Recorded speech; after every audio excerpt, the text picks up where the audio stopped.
چارہ کھانے کی جگہ کو صاف کر رہا ہے، دکاندار دکان کا شٹر اٹھا رہا ہے، ایک شٹر اٹھا کے بیٹھ چکا ہے، ایک دکان کے اندر جھاڑو دے رہا ہے، صفائی کر رہا ہے، اور ایک اپنے سودے گن رہا ہے، ایک اپنے پیسے گن رہا ہے۔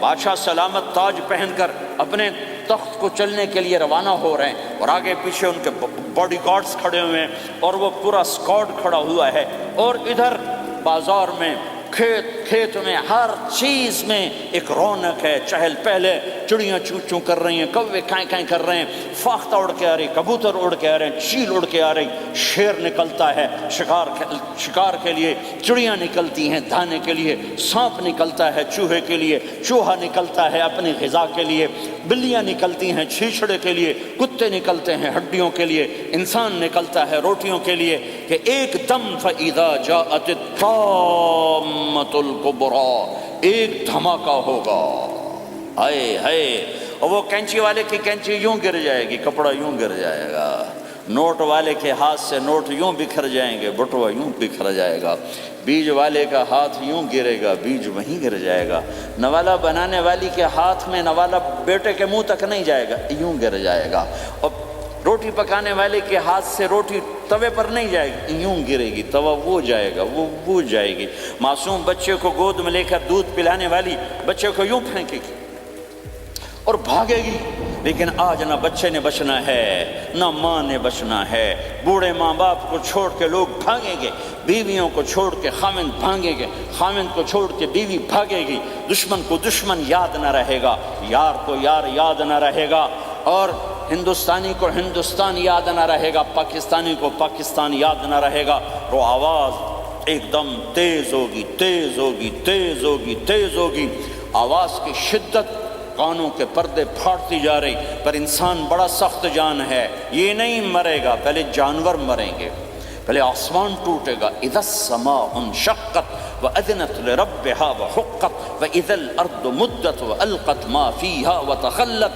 وأذنت لربها وحقت، وہ آسمان پھٹا، اذا الشمس كورت، وہ سورج ختم ہوا، وإذا النجوم انكدرت، وہ ستارے جھڑ گئے ٹوٹ گئے، وإذا الجبال سيرت، پہاڑ ریت بن گئے، وإذا العشار عطلت، جانور منہ اٹھا کے بھاگ پڑے، اذا السماء انفطرت، آسمان پھٹا، وإذا الكواكب انتثرت، ستارے ٹوٹے، وإذا البحار فجرت، سمندروں میں آگ لگ گئی، وإذا القبور بعثرت، قبریں اکھڑ گئیں، انسان ادھر بھاگا ادھر بھاگا، ہر چیز کو تباہ ہوتے دیکھ رہا ہے، پہاڑ ریت بن رہے ہیں، جنگلوں میں آگ لگ رہی ہے، سمندروں میں آگ لگ رہی ہے، آنکھوں کے سامنے سورج کو بکھرتا دیکھیں گے، اندھا ہوتا جہان، چاند ٹکڑے ٹکڑے، تارے ٹکڑے ٹکڑے، آسمان ٹکڑے ٹکڑے، اور ان کی ایسی سخت جانی، یہ سب دیکھیں گے۔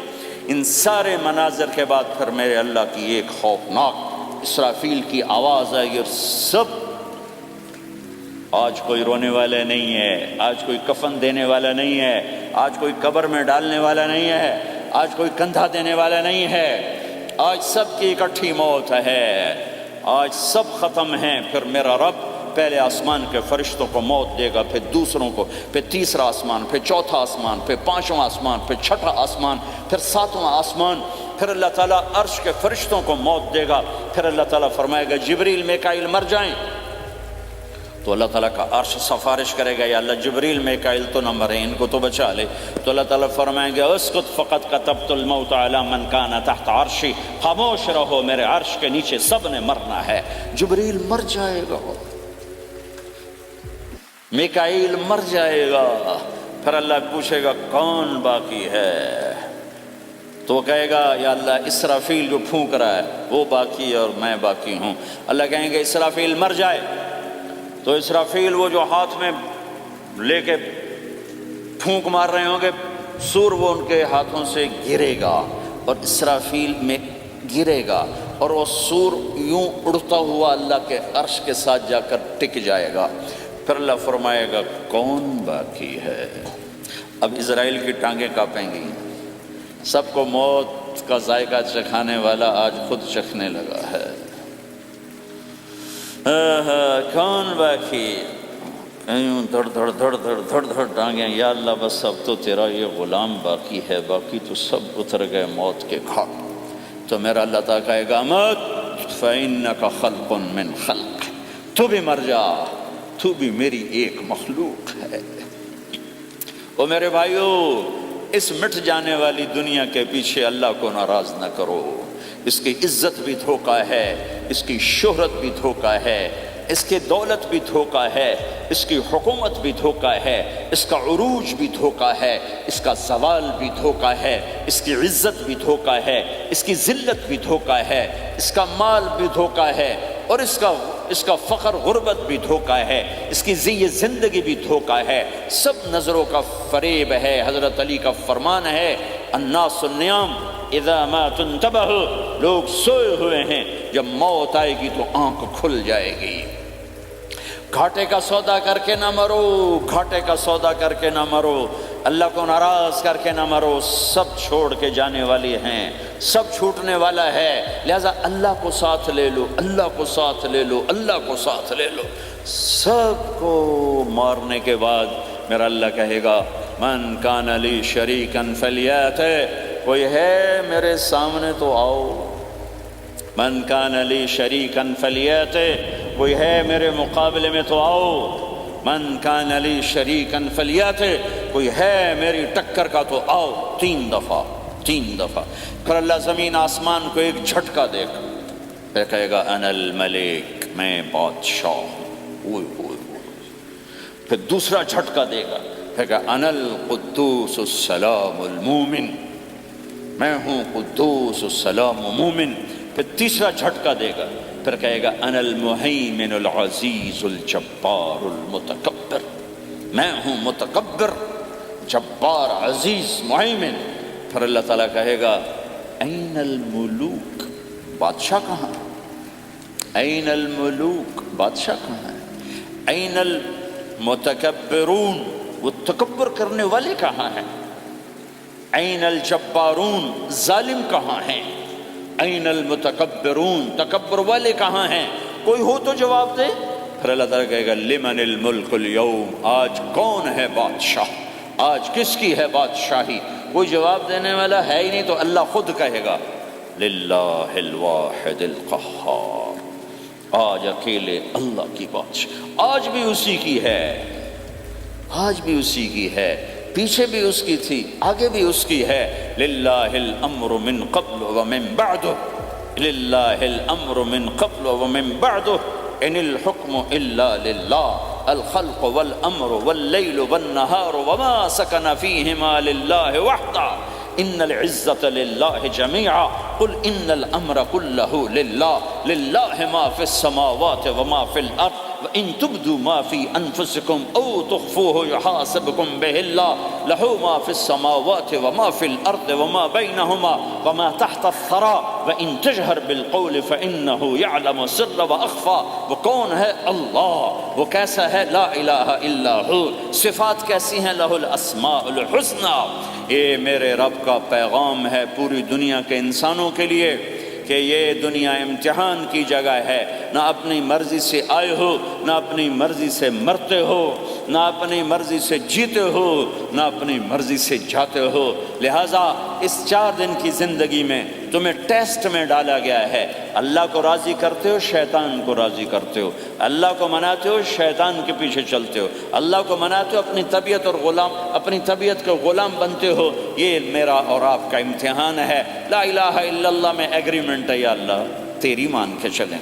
لا الہ الا اللہ ایگریمنٹ ہے، یا اللہ تیری مان کے چلیں۔ کیسے تیری مان کے چلیں گے؟ اگلا حصہ ہے محمد الرسول اللہ، تیرے حبیب کے طریقے پر چلیں گے۔ اللہ کو راضی کرنے کا ایک ہی راستہ ہے، عرب کے لیے، عجم کے لیے، کالے کے لیے، گورے کے لیے، سید کے لیے، قریشی کے لیے، ہاشمی کے لیے، پٹھان کے لیے، راجپوت کے لیے، گجراتی کے لیے، ملائی کے لیے، تھائی کے لیے، انڈین کے لیے، سب کے لیے ایک راستہ ہے، ایک راستہ ہے، ایک راستہ ہے، وہ ہے محمد الرسول اللہ۔ جب آپ معراج پہ گئے تو آپ نے کہا یا اللہ، آپ نے ابراہیم کو خلیل بنایا اور موسیٰ کو کلیم بنایا اور داود کو لوہا نرم کر کے دیا، سلیمان کو ہوا تابع کر کے دی، اور عیسیٰ علیہ السلام کے لیے مردے زندہ کیے، میرے لیے کیا ہے؟ تو اللہ تعالیٰ نے فرمایا اولیس قد آتیتک افضل من ذلک کلہ، میرے محبوب میں نے آپ کو وہ دیا ہے جو کسی کو نہیں دیا۔ وہ کیا دیا ہے کہ اللہ ذکرت الا ذکرت معی، قیامت تک تیرا میرا نام اکٹھا رہے گا، الگ نہیں ہو سکتا، ایسے رہے گا۔ لا الہ الا اللہ محمد رسول اللہ، لا الہ الا اللہ میں 12 حرف ہیں، 12، محمد رسول اللہ میں 12 حرف ہیں۔ لا الہ الا اللہ 12 حرفوں سے بنا ہے، لام اور الف، یہ اس کو گنو تو 12 بنتے ہیں، پھر میم اور ہا اور میم اور دال کو آگے تک گنو تو 12 بنتے ہیں، ادھر بھی 12 ادھر بھی 12۔ پھر حرف کی 2 قسمیں ہیں، ایک نقطے والے ایک بغیر نقطے والے۔ نقطے والے حرف کمزور ہوتے ہیں، بغیر نقطے والے حرف طاقتور ہوتے ہیں، کہ نقطے والا حرف اپنا مطلب بنانے کے لیے نقطے کا محتاج بن جاتا ہے، اور جو بغیر نقطے والا ہوتا ہے وہ اپنا مطلب بتانے کے لیے نقطے کا محتاج نہیں ہوتا۔ جیم کمزور ہے، ہا طاقتور ہے، ہا کو اپنا مطلب بتانے کے لیے نقطے کی ضرورت نہیں، جیم کو خا کو اپنا مطلب بتانے کے لیے نقطے کی ضرورت ہے۔ سین طاقتور ہے، شین کمزور ہے، کہ شین کو اپنا مطلب بتانے کے لیے 3 نقطوں کی ضرورت ہے، سین کو اپنا مطلب بتانے کے لیے کسی نقطے کی ضرورت نہیں ہے۔ الف طاقتور ہے، با کمزور ہے، تا کمزور ہے، ہا طاقتور ہے، جیم کمزور ہے، خا کمزور ہے، دال طاقتور ہے، را طاقتور ہے، زا کمزور ہے، سین طاقتور ہے، شین کمزور ہے، صاد طاقتور ہے، ضاد کمزور ہے، تا طاقتور ہے، غا کمزور ہے۔ یہ میں آپ کو حروف کی بات بتا رہا ہوں۔ جب میرے اللہ نے اپنا کلمہ بنایا، پہلے اپنا نام منتخب کیا اللہ، تو اس میں کوئی حرف نقطے والا نہیں آیا، ٹھیک ہے، اللہ کوئی نقطے والا حرف ہے۔ پھر اللہ نے اپنے نبی کا نام بنایا محمد، کوئی نقطے والا حرف ہے۔ پھر نام بنایا احمد، کوئی نقطے والا حرف ہے۔ پھر جب کلمہ بنایا تو کلمہ ان حرفوں سے بنایا جس میں کوئی نقطے والا حرف نہیں ہے، لا الہ الا اللہ محمد الرسول اللہ۔ سارے خزانے اللہ کے ہاتھ میں، ساری عزتیں بلندیاں اللہ کے ہاتھ میں، جانے کا راستہ محمد الرسول اللہ، پہنچنے کا راستہ محمد الرسول اللہ، لینے کا راستہ محمد الرسول اللہ، جہنم سے بچنے کا راستہ محمد الرسول اللہ، جنت میں جانے کا راستہ محمد الرسول اللہ، دنیا کی برکتیں عزتیں سمیٹنے کا راستہ محمد الرسول اللہ، ذلتوں پستیوں سے بچنے کا راستہ محمد الرسول اللہ۔ میرے حبیب جنت کے لیے چابی ہیں، جہنم کے لیے تالا ہیں، عزت کے لیے چابی ہیں، ذلتوں کے لیے تالا ہیں، محبتوں کے لیے چابی ہیں، نفرتوں کے لیے تالا ہیں، اللہ کی رضا کے لیے وہ چابی ہیں، اور اللہ کی ناراضگی کا وہ تالا ہیں۔ جو محمدی بن گیا، جو محمد مصطفیٰ صلی اللہ تعالی وسلم کی سیرت میں ظاہر میں باطن میں ڈل گیا، اللہ کا محبوب بن گیا، اللہ نے اپنا بنا لیا۔ ابو لہب قریشی ہاشمی سید، اور اللہ نے کہا تبت یدا ابی لہب وتب، ابو لہب برباد ہو گیا۔ بلال حبشی کا بیٹا، غلام کا بیٹا، کالے کا بیٹا، لیکن میرے نبی نے فرمایا جب میں جنت میں جاؤں گا تو میری سواری کی رسی بلال کے ہاتھ میں ہوگی، جو میرے میں ساتھ چلے گا، میرے ساتھ چلے گا، اور اس دن تم بلال کی شان دیکھنا، سید قریشی سب دیکھتے رہ جائیں گے، اور ایک غلام سب سے بازی لے جائے گا، کہ جب سارے جنتی جنت کے دروازوں پر اکٹھے ہوں گے تو ایسے جنت کے 8 گیٹ ہیں، وہ سارے بند ہوں گے، سب بند ہوں گے، تو کہیں گے اندر کیسے جائیں؟ سیریلیک کا اسپیشل نیوٹری بلینڈ، جس میں ہے ننھے پیٹ کی بڑی غذا۔ تو کہیں گے چلو آدم علیہ السلام سے بات کرتے ہیں، آدم علیہ السلام سے عرض کریں گے جناب ابا جان، دادا جان، دروازہ تو کھلوائیں۔ وہ کہیں گے بچوں میں نے تمہیں نکالا تھا، میں ڈال نہیں سکتی، جاؤ بھائی کسی اور سے بات کر۔ اب آئیں گے نوح علیہ السلام، بابا میں نہیں کر سکتا، ابراہیم علیہ السلام، بابا میں نہیں کر سکتا، اسماعیل، اسحاق، یعقوب، یوسف، موسیٰ، یوشع، دانیال، الیاس، داؤد، یحییٰ، زکریا، سلیمان، بھائی ہمارے بس کا نہیں، بھائی ہمارے بس کا نہیں، بھائی ہمارے بس کا نہیں۔ سب سے آخر میں آئیں گے عیسیٰ علیہ السلام کے پاس۔ اگر اللہ چاہتا تو سیدھا ہمارے نبی کے پاس پہنچا دیتا، لیکن اللہ اپنے نبی کی شان دکھانا چاہتا ہے کہ میرا نبی کتنی شان والا ہے، کتنی عزت والا ہے، جس کی سنت کو تم پھینک دیتے ہو، سنت کی کوئی بات نہیں۔ 1 پاؤنڈ پھینکتے ہو کہ 1 پاؤنڈ گر گیا، کوئی بات نہیں، کہ 1 پاؤنڈ کو بھی ڈھونڈتے پھرتے ہو۔ سنت کوئی بات نہیں، پاؤنڈ نہیں۔ ہمارا پاکستانی 172 سے ضرب لائے گا، ہندوستانی 100 سے ضرب لگائے گا، پتہ نہیں کیا کیا کرے گا ہیں۔ تو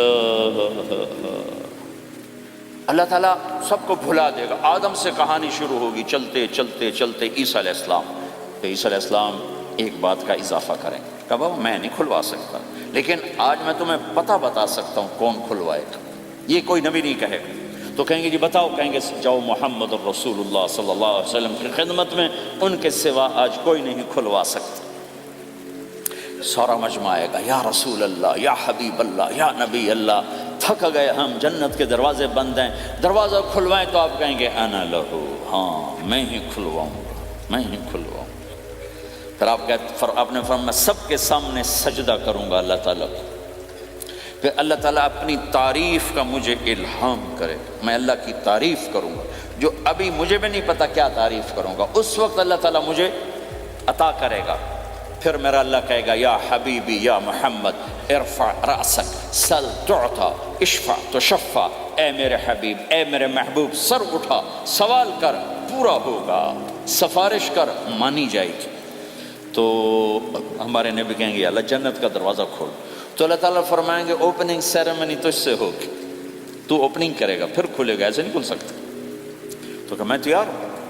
تو جنت سے ایک سواری آئے گی اڑتے ہوئے اور ہیلی کاپٹر کی طرح لینڈ کرے گی اللہ کے نبی کے سامنے، تو آپ اس کے اوپر ایسے بیٹھ جائیں گے، تو اس کی جو رسی ہوتی ہے جس سے اس کو چلایا جاتا ہے وہ رسی سے نیچے گر جائے گی۔ رسی کے نیچے گرنے کا مطلب ہے کہ اس سواری کو اللہ کے نبی نے خود نہیں چلانا، کوئی اور آئے گا جو رسی پکڑ کے چلے گا۔ اب اللہ کے نبی کی سواری کی رسی پکڑ کے چلنا یہ کوئی چھوٹا آنر تو ہے نہیں، لہٰذا سب یوں دیکھیں گے بھیا، چونکہ وہ خالی اس سے سب کو پتہ چل جائے گا کہ کوئی آئے گا، ورنہ اللہ کے نبی کے ہاتھ میں رہتی ایسے گئی، تو لہٰذا سب ایسے دیکھیں کون کون کون کون آئے گا بھائی، کون آئے گا بھائی، شاید ابو بکر آئیں، یہ تو اپنی طرف سے کہہ رہا ہوں، شاید عمر آئیں، عثمان آئیں، علی آئیں، نہیں بیٹے آئیں گے، حسن حسین آئیں گے، کتنے سوال اٹھ سکتے، جعفر آئیں گے، حمزہ آئیں گے، عباس آئیں گے، سب اس حیرانی میں ہوں گے، اور سب کی نظریں ایسے ایسے ہوں گی کہ میرے اللہ کا فرمان ہوگا بلال حبشی کو لایا جائے، یہ رسی اس کو پکڑائی جائے۔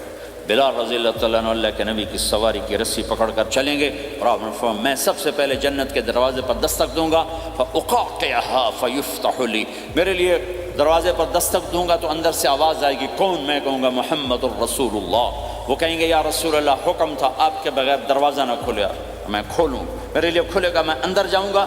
تو آپ نے فرمایا میرے ساتھ میری امت کے غریب لوگ پہلے پہلے میرے ساتھ جنت میں داخل ہوں، میری امت کے غریب لوگ پہلے پہلے میرے ساتھ جنت میں داخل ہوں۔ پھر آپ نے ایک عجیب بات فرمائی کہ میں دیکھوں گا کچھ عورتیں مجھ سے آگے نکل جائیں گی، کچھ عورتیں مجھ سے آگے نکل جائیں گی، تو میں ان کو حیران ہو کر پوچھوں گا تم کون ہو جو اپنے نبی سے آگے جا رہی ہو؟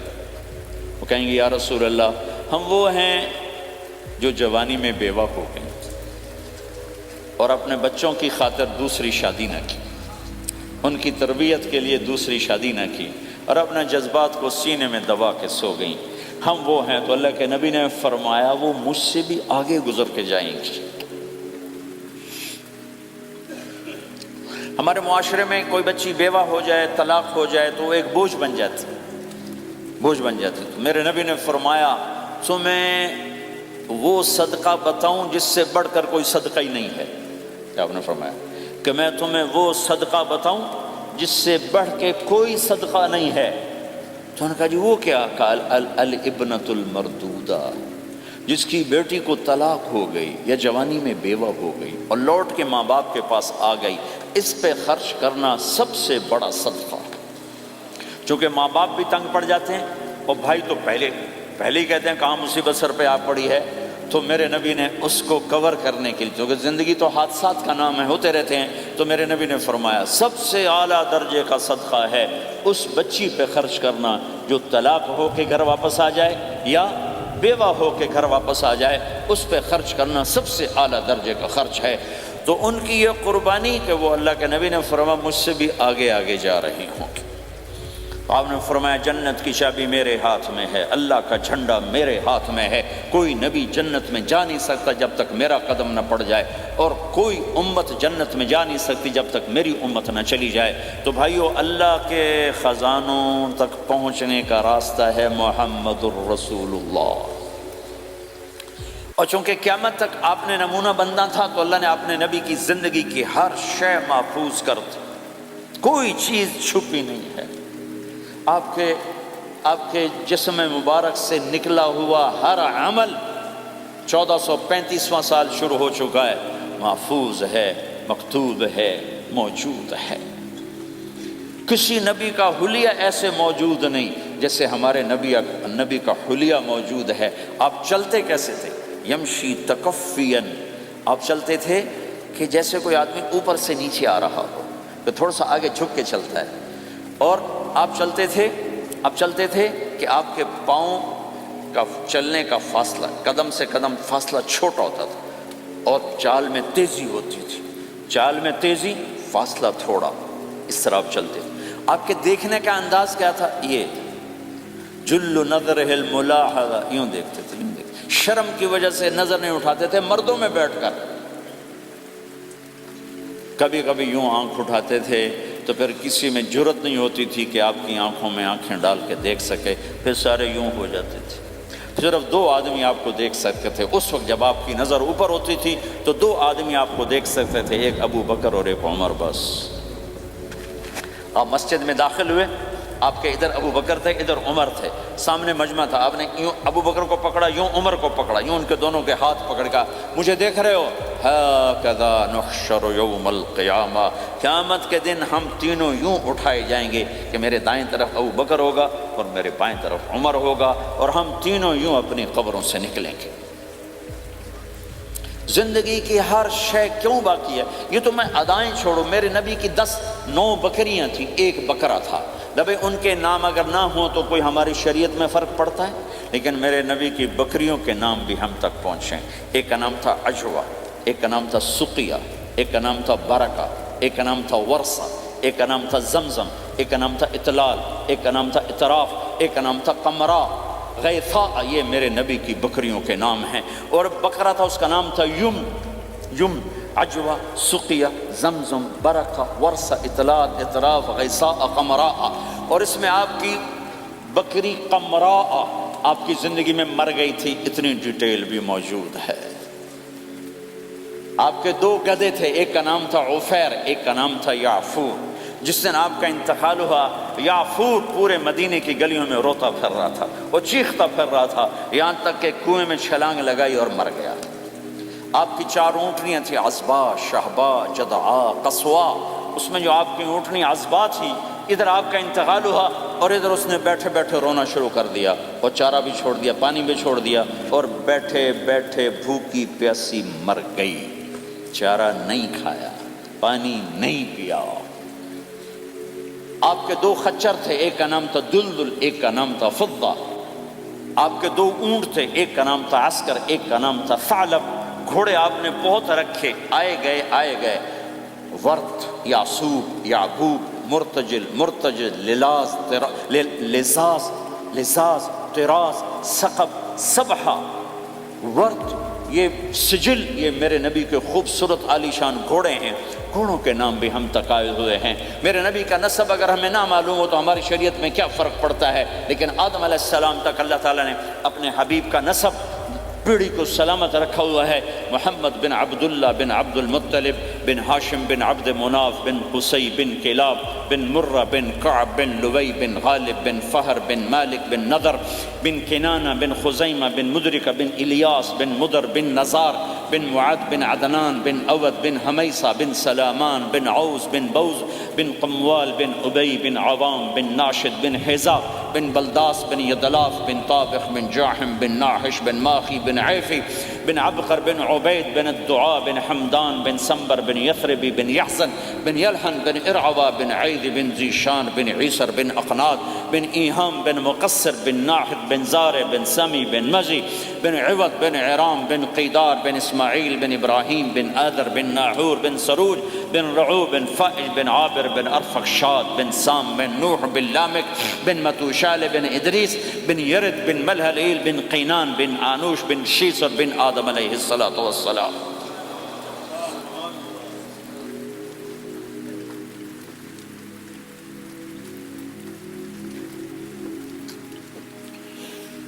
اللہ کا اعلان ہے جہاں رہو اللہ کے نبی کے طریقوں کو پکڑ کے رہو. اللہ تعالیٰ تک پہنچنے کا بس ایک ہی راستہ ہے، ایک ہی راستہ ہے، ایک ہی راستہ ہے، وہ ہے جناب رسول اللہ صلی اللہ تعالی علیہ وسلم کی مبارک زندگی. نقل مار لو، نقل مارنے سے پاس ہو نہیں جاتے لوگ. ہمارے انڈیا پاکستان میں خوب نقل چلتی ہے، وہ نقل لگاتے ہیں پاس ہو جاتے ہیں. میں بھی ذمہ داروں کی اولاد، پڑھنے کا شوق نہیں تھا، ہمیشہ نقل مار کے ہی پاس ہوئے، کیونکہ پڑھنے کا شوق ہی نہیں تھا. ماں باپ نے ڈنڈا چڑھا دیا کہ ڈاکٹر بنانا ہے، ڈاکٹر بنانا ہے، ڈاکٹر بنانا. مجھے کبھی زندگی بھر شوق نہیں ہوا کہ میں نے ڈاکٹر بننا. بھائیو اپنے نبی کی نقل اتار، اللہ پاس کر دے. اس نے ایک چنا ہے جس کو حبیب بنایا ہے. 10,000 سال کا پروسیس ہوا اور اس میں سے محمد مصطفیٰ صلی اللہ علیہ وسلم کی ہستی کو وجود ملا. آپ کو آنے میں اتنا زمانہ چاہیے تھا کہ اعلیٰ سے اعلیٰ چیز کے بننے میں دیر لگتی ہے، تو کائنات 10,000 سال گھومی اور تب جا کر میرے حبیب مصطفیٰ صلی اللہ تعالی علیہ وسلم کو اللہ تعالیٰ نے وجود بخشا. سب سے عالی نسب، سب سے عالی خاندان، سب سے عالی صفات.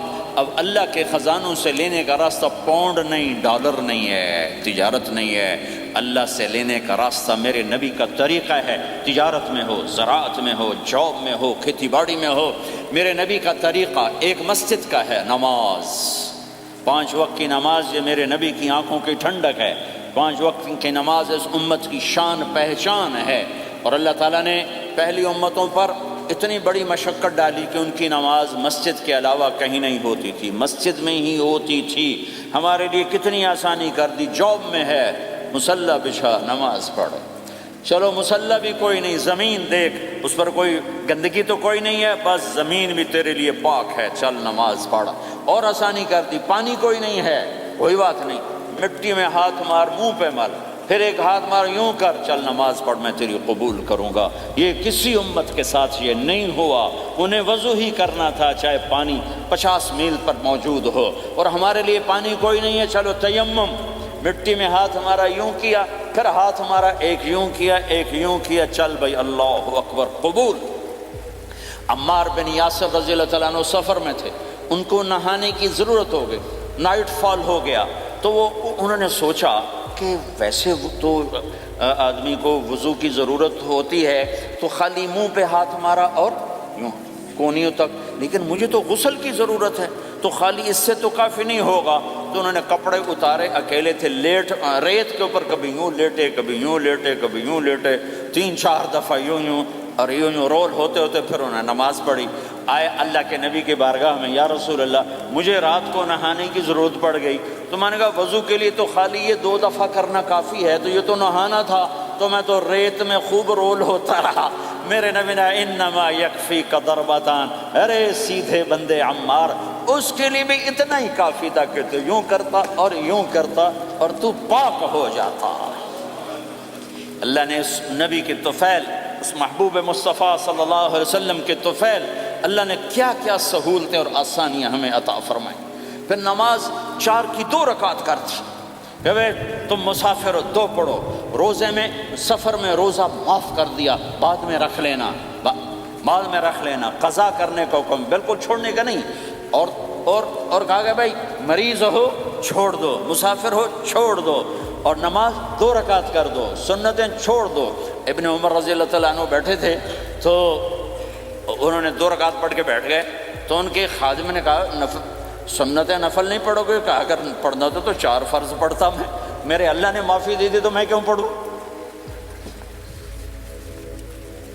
میرے نبی نے سفر میں سنتیں نہیں پڑھی کبھی، اپنی امت کو سہولت دینے فجر کی سنتیں 2 پڑھتے تھے، اس کے علاوہ سنتیں نہیں پڑھی تاکہ میری امت کو سہولت ہو، آسانی ہو۔ ایک دفعہ بارش ہو رہی تھی اور کوئی جگہ نہیں تھی نماز پڑھنے کے لیے، تو آپ نے اپنی اونٹنی کو آگے کیا اور اس پر بیٹھ گئے، بیٹھے ہی تھے، پیچھے صحابہ نے اونٹنیوں پر ہی صفیں بنائیں اور یہ نماز اونٹنی پہ بیٹھ کر ادا کی گئی۔ بارش کے اندر نماز اونٹنی کے اوپر نماز بھی ہو گئی، رکوع بھی ہو گیا، سجدہ بھی ہو گیا، سلام بھی ہو گیا۔ پہلی امتوں کے لیے نہیں تھا، سجدہ ہی کرنا پڑے گا۔ یہ اللہ کے محبوب مصطفیٰ صلی اللہ تعالی علیہ وسلم کی توفیل، میرے اللہ نے ہم پہ فضل و احسان کیا، تو میرے نبی کی زندگی میں عبادات میں نماز سب سے اعلیٰ نظر آتی ہے، سب سے نمایاں نظر آتی ہے۔ اور پھر بازار میں، گھر میں، دفتر میں، ماحول میں میرے نبی کے اخلاق، یہ زندگی کا دوسرا روشن پہلو ہے۔ میرے نبی کی ساری زندگی 2 لفظوں میں آتی ہے، عبادت اخلاق، عبادت اخلاق، یا تو اور لفظ حقوق اللہ حقوق العباد، حقوق اللہ حقوق العباد۔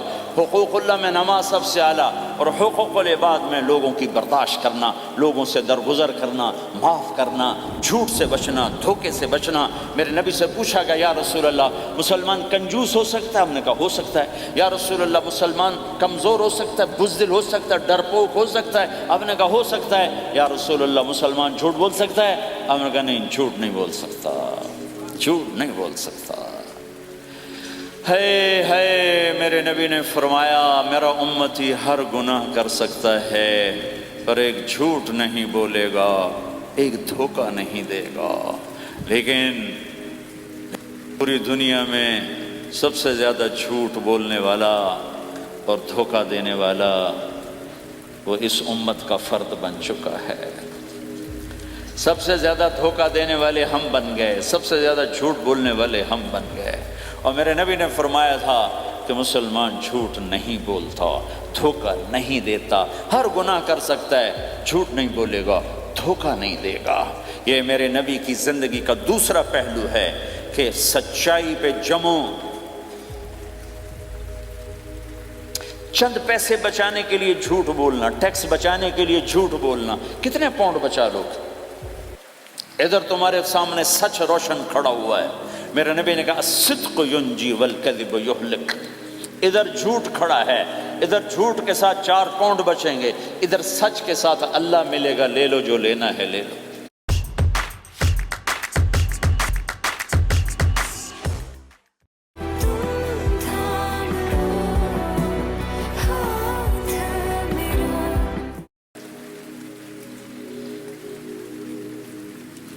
ہاں، الا لعنت اللہ علی الکاذبین، جھوٹوں پہ اللہ کی لعنت۔ اس لعنت کے ساتھ 400 پاؤنڈ بچا لیے، 4000 بچا لیے، 4 ملین بچا لیے، 4 بلین بچا لیے، 4 ٹریلین بچا لیے، ساری دنیا کو بچا لیا، اور اوپر اللہ کی لعنت پڑی تو اللہ کی قسم گھاٹے کا سودا ہے۔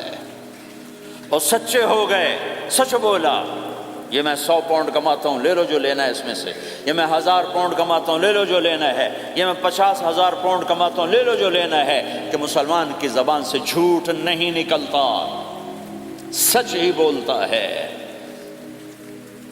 آپ تشریف لے جا رہے ہیں، ایک آواز ہے یا رسول اللہ، آپ نے یوں دیکھا، کوئی نظر نہیں آیا، پھر آواز ہے یا رسول اللہ، تو آپ نے دیکھا کہ ہرنی ڈیر چھوٹی وہ کھڑی ہوئی، رسی میں بندھی، تو آپ نے کہا کیا ہوا؟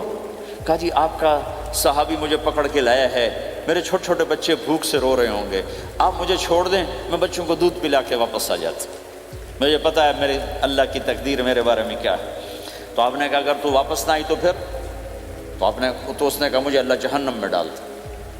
آپ نے اس کی رسی کھول دی، خود وہیں بیٹھ گئے، اس نے دوڑ لگائی اور پہاڑوں میں گم ہو گئی۔ تھوڑی دیر کے بعد وہ دوڑتی ہوئی آئی اور آ کے سر یا رسول اللہ میں حاضر ہو گیا۔ تو آپ نے اس کو باندھ کے وہیں آپ بیٹھ گئے نہیں۔ دیر کے بعد وہ صحابی آئے جنہوں نے اس کو شکار کیا تھا، پکڑا تھا، تو کہنے لگے، ان کا یا رسول اللہ آپ یہاں کیسے؟ کہ میں ایک درخواست لے کر آیا ہوں۔ کہ کیا؟ کہ یہ ہرنی مجھے ہدیہ کر دو۔ کہ یا رسول اللہ سب کچھ آپ کا ہے، کہ نہیں بس یہ ہدیہ کر دو۔ یا رسول اللہ حاضر۔ تو آپ نے اس کو لے کر رسی اس کی گردن سے نکالی کہ جا بچی اپنے بچوں کے پاس جا کے خوشی منا۔ سچ نجات دیتا ہے اور جھوٹ ہلاک کرتا ہے۔ ایک ہرنی جان کی بازی کھیل گئی سچ بولنے کے لیے، تم چند پونڈوں پہ جھوٹ بولتے ہو، ایمان کو برباد کر کے رکھ دیتے ہو۔ مسلمان جھوٹ نہیں بولتا، مسلمان دھوکہ نہیں دیتا، مسلمان کی زبان سے سخت بول نہیں نکلتا، کسی کو بے عزت نہیں کرتا، کسی کو کی بے اکرامی نہیں کرتا، کسی کا دل نہیں توڑتا، کسی کو ذلیل نہیں کرتا، خود سہتا ہے، اوروں کو خوشیاں دیتا ہے، خود دکھ سہتا ہے، اوروں کو راحت دیتا ہے، خود تکلیف سہتا ہے۔ یہ میرے نبی کے اخلاق ہیں، یہ میرے نبی کی زندگی ہے، اور یہ اسلام کا سب سے بڑا چیپٹر ہے اور سب سے مشکل چیپٹر ہے۔ جب میرے نبی نے لمبی نمازیں پڑھی تو اللہ نے روک دیا کہ میرے حبیب ما انزلنا علیک القرآن لتشقی، اتنی لمبی نماز نہ پڑھ کے تو تھک جائے۔ میرے نبی نے تبلیغ میں زور دکھایا تو اللہ نے روک دیا، فلتذهب نفسک علیہم حسرات، میرے نبی اتنا غم نہ کر کے آپ خود ہی آہیں بھرتے بھرتے آپ مر جائیں۔ میرے نبی نے مال سارا خرچ کیا، اللہ نے اس سے بھی روک دیا، وَلَا تَبْسُطْهَا كُلَّ الْبَسْطِ فَتَقْعُدَ مَلُومًا مَحْسُورًا، اتنا خرچ نہ کریں کہ آپ خود پھر دکھی ہو کے بیٹھ جائیں۔ خرچ کرنا بہت بڑا عمل، تبلیغ سب سے سارے عملوں کا سردار عمل، تبلیغ سے بڑا کوئی کام ہوتا تو اللہ نبیوں کو دیتا، اگر تبلیغ سے بڑھ کر کوئی کام ہوتا تو اللہ نبیوں کو دیتا، گشت سے بڑھ کر کوئی محنت ہوتی تو اللہ نبیوں کو دیتا۔ 950 سال نوح علیہ السلام گشتی کر رہے ہیں، اور اللہ کی مان لو، اللہ کی مان لو، اتنا عظیم عمل کا میرے نبی درمیانہ نماز سب سے بڑی عبادت، میرے نبی درمیانہ کام، لیکن جب میرے نبی نے اخلاق اچھے کیے، دشمن کو معاف کرنا، لیکن ایک آدمی آپ سوئے ہوئے تھے، آپ کی تلوار لٹکی تھی، ایک آدمی آیا، اس نے آپ کی تلوار اتاری اور یوں ہماری پسلی میں آپ اٹھ کے بیٹھ گئے۔ اب وہ قتل کے ارادے کے لیے آ چکا ہے اور تلوار یہاں ہے، کہتا من یمنعک منی، اب بول تمہیں کون بچائے گا؟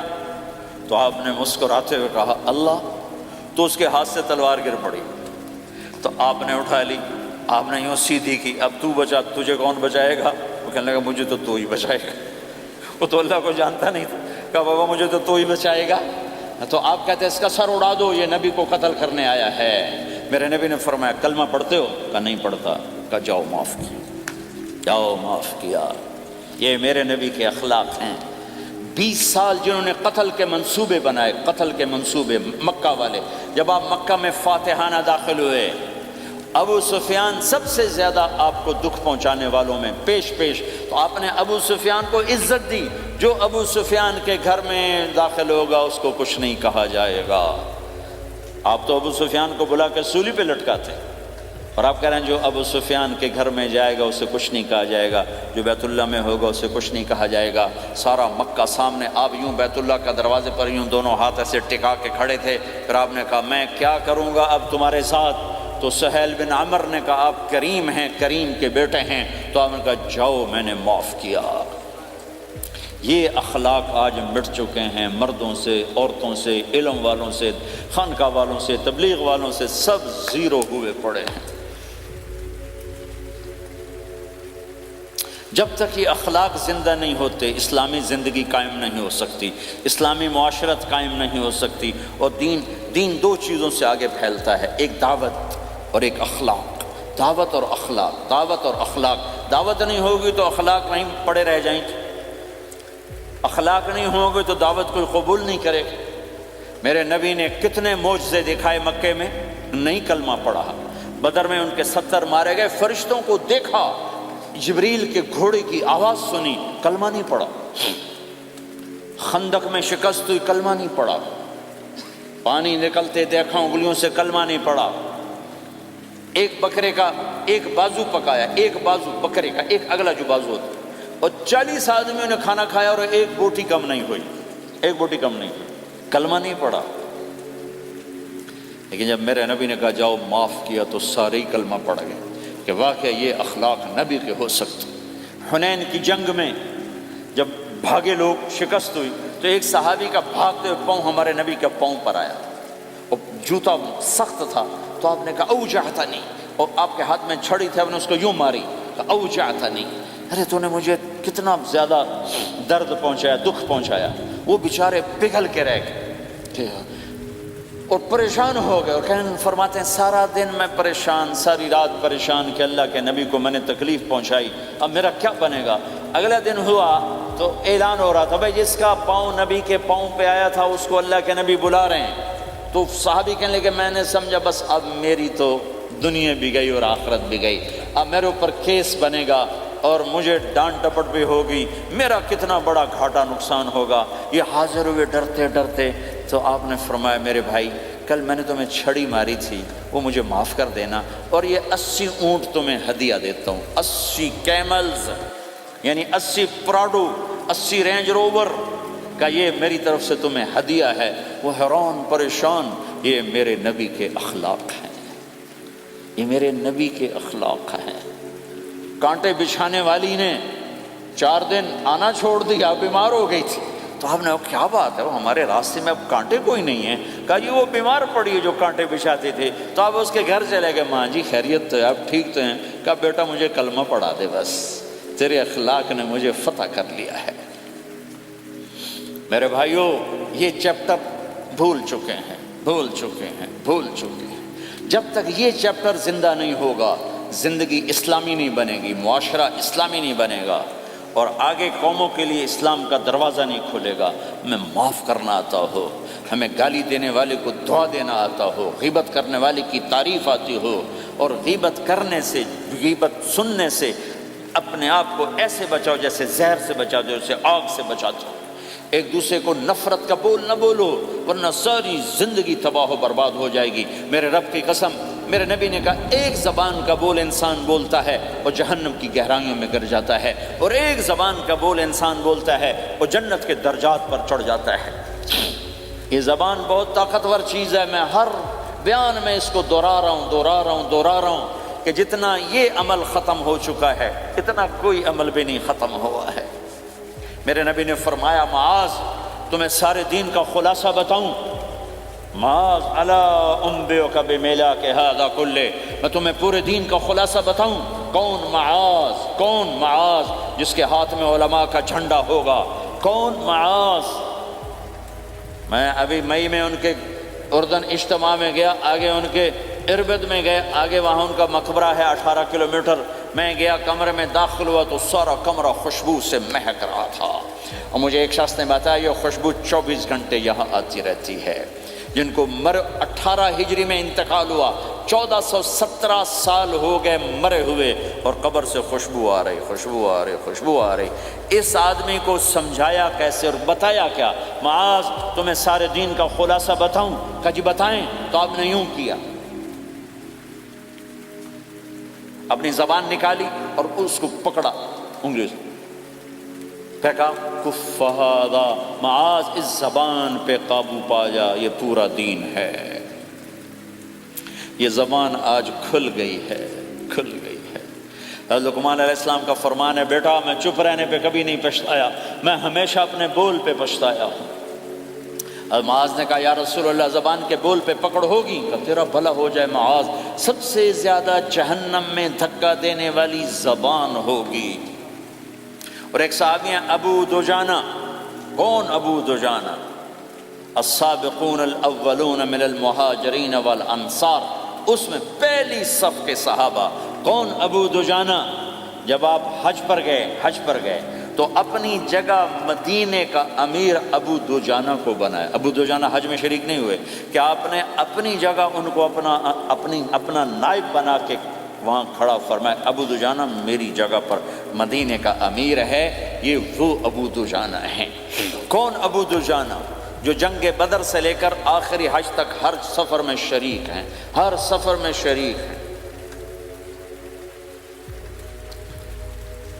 ان کی ایک بات میں بتانا چاہتا ہوں، پہلے تھوڑی سی ان کی ہسٹری بتانا چاہتا ہوں۔ کون ابو دجانہ؟ احد کی جنگ میں آپ نے تلوار اٹھائی، کہ اس تلوار کو کون لے گا؟ کئی صحابہ کھڑے ہو گئے، آپ نے کہا اس تلوار کا حق کون ادا کرے گا؟ سارے بیٹھ گئے، 3 آدمی کھڑے رہے، ایک زبیر بن عوام، ایک عمر بن خطاب، ایک ابو دجانہ۔ ان کا نام ہے سماک بن خرشنہ، سماک بن خرشنہ ان کا نام، ابو دجانہ سے مشہور ہے۔ تو آپ نے تلوار نہ عمر کو دی، نہ زبیر کو دی، ابو دجانہ کو دی تھی۔ تو عمر رضی اللہ عنہ نے تو محسوس نہیں کیا، حضرت زبیر نے محسوس کیا کہ اس کو کیوں دی، مجھے کیوں نہیں دی، میں مہاجرین میں سے ہوں، میں پھوپھی کا بیٹا ہوں، میں اس سے دلیری میں کم نہیں ہوں۔ بلکہ حضرت زبیر کی دلیری کی تو دھاک تھی، جدھر سلوار چلتی تھی کاٹتی چلی جاتی تھی، کہنے لگا میں دیکھوں گا یہ کیا کرتا ہے۔ تو ابو دجانہ کے پیچھے پیچھے زبیر ہو لیے، تو ابو دجانہ نے جو حملہ کیا تو 3000 کا لشکر تھا، اس کو چیر کے پار نکل گیا، پورے لشکر کو کاٹ کے پار نکل گیا۔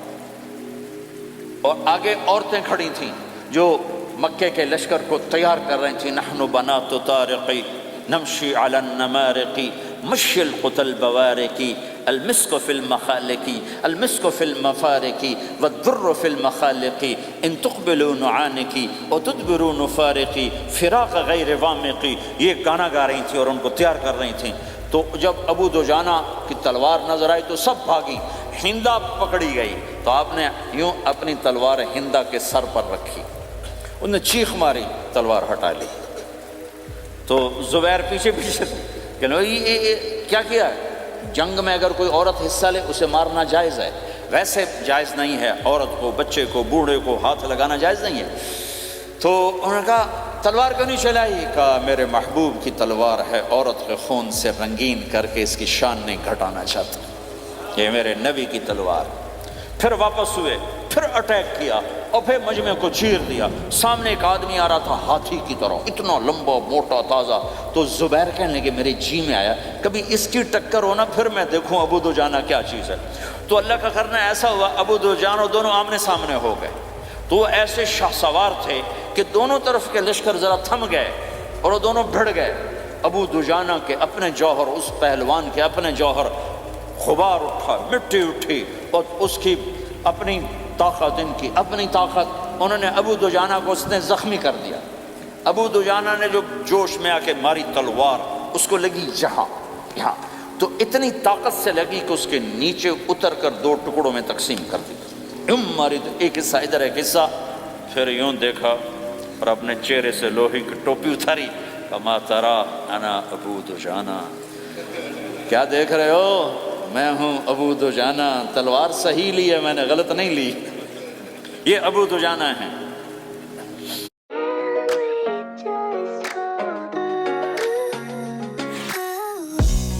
کیسے میں کہوں، کیسے میں یہ کہوں، اثر جو تیرا۔ آپ بھی سوچ رہے ہیں کہ کیسے کہوں؟ Don't worry, I'll sing it with you. Scan the QR code on the Cadbury Occasions box and share your irade. میرے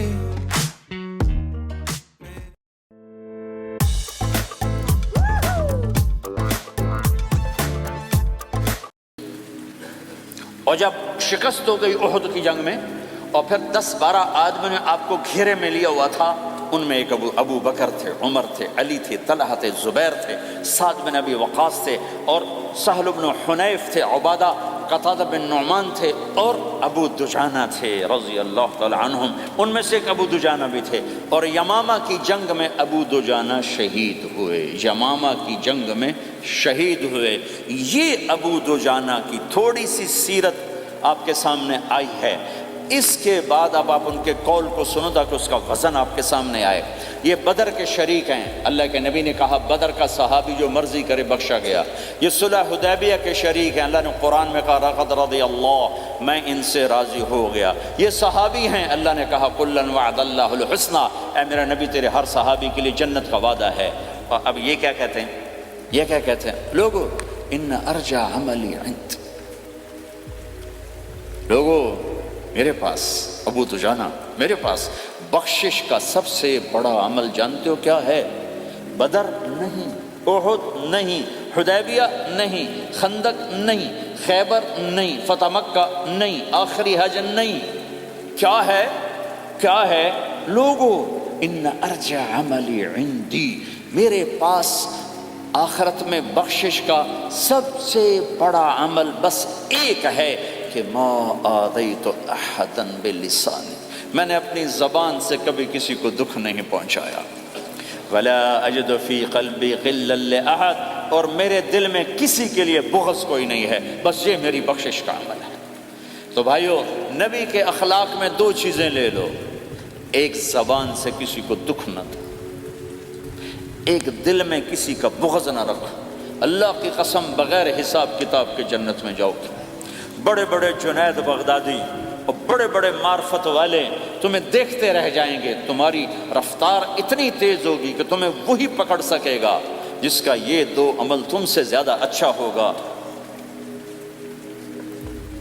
جس روڈ پہ رش ہوتا آپ وہاں سے گاڑی ہٹا لیتے ہو، وہ ادھر نہیں جانا، ادھر رش ہے، وہ سائن وغیرہ آپ کو آ جاتے ہیں کہ بھائی ادھر بلاک ہے، ادھر نہیں جانا، ادھر جانا ہے۔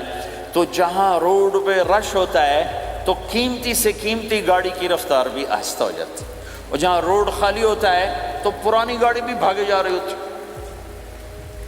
ہمارے یہاں پرانی گاڑی ہوتی ہے نا، پرانی بسوں کے پیچھے لکھا ہوتا ہے نہ انجن کی خوبی نہ ڈرائیور کا کمال، خدا کے سہارے چلی جا رہی ہے۔ اور جس کے پاس ایسی گاڑی ہو، نہ انجن کی خوبی نہ ڈرائیور کا کمال، تو اگر اس کو روڈ خالی مل جائے تو وہ تو مرسیڈیز والے سے پہلے پہنچے گا، رینج روور والے سے پہلے پہنچے گا، بینٹلی والے سے پہلے پہنچے گا، رولز رائس والے سے پہلے پہنچے گا، جو وہ تو پھنسی کھڑی ہے اور اس کا روڈ ہی خالی ہے۔